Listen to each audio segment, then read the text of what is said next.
Hey y'all, it's John, and once again we're over here at the Ridgely Shop Complex, and we got a special treat for you. In a few moments the cameras are going to appear inside the shop and you'll see a little bit of history in action. Well, my name is Stothy Pappas. I'm here from the Seattle, Washington area.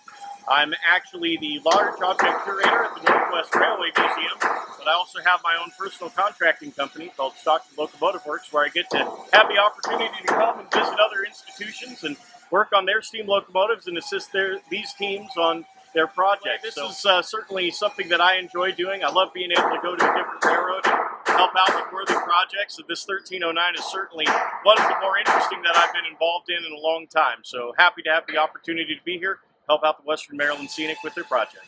Yeah. What we're working on right now with 1309 is putting in firebox corner patches. This locomotive was built relatively late in the game, and even though it only had a very few years of service on it, the firebox did have some deterioration at the inner corners. This was due to stress in operation due to the heat, and then also corrosion due to the presence of the water, it being a boiler.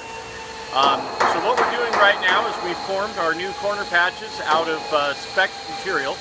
Because this is a pressure vessel, you need to have a certification on the steel so that you know what you're dealing with.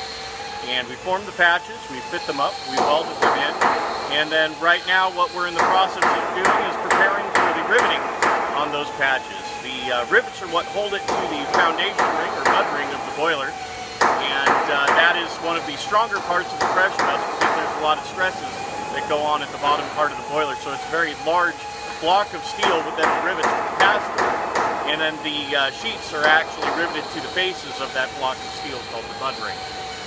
So it takes a large number of people to be able to achieve riveting.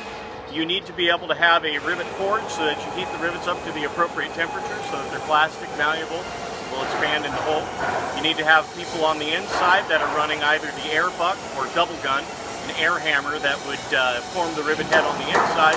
Then on the outside you also have the hammer person that would drive the rivet hammer to be able to form the head on the outside.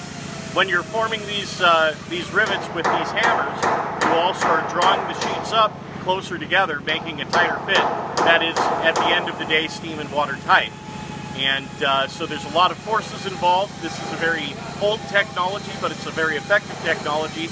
Even though here we are in 2016, riveting for this mud ring is actually the better choice. It makes for a stronger and more durable and longer lasting product. And we want this locomotive to be available for service long into the future and hopefully long beyond our careers in this game, working on steam locomotives.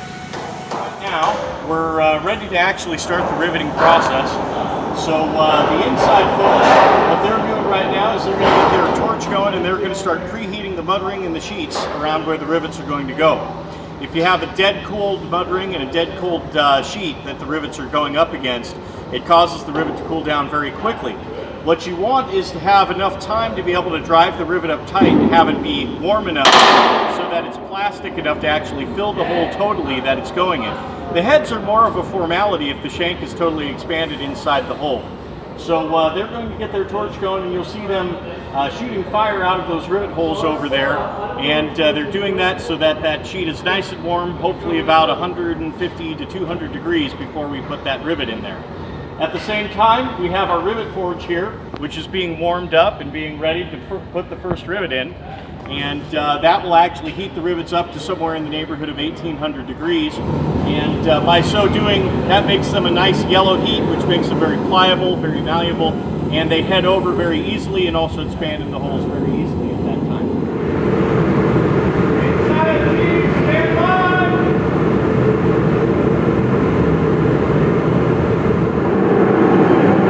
Okay, Chell. Yeah. What we'll do this one. If it looks good, we'll immediately go on to the next one. Are you okay with that? Andy, are you okay with that? I'm okay with that. Good. Position your rivets. Stand by.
As you can see, each rivet, there's a fair amount that goes into it. It takes a rather large team to be able to achieve this.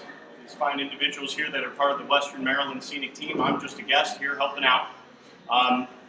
But as you can see, this is the type of work that was happening on a daily basis in hundreds of shops throughout the United States in the 1940s when this engine was built. And there were tens of thousands of people involved in this on any one given day. Certainly you can't say that anymore in 2016. However, one of the things that makes this industry so interesting is the fact that you get to keep these skill sets alive and you get to continue their practice, not just for the fun of it, not just because of its interest, but also because that's what these locomotives and these machines take. In this way, these tourist railroads and these railroad museums are an unbroken chain of living history with this fabulous industrial past. And we're just lucky enough to be able to get to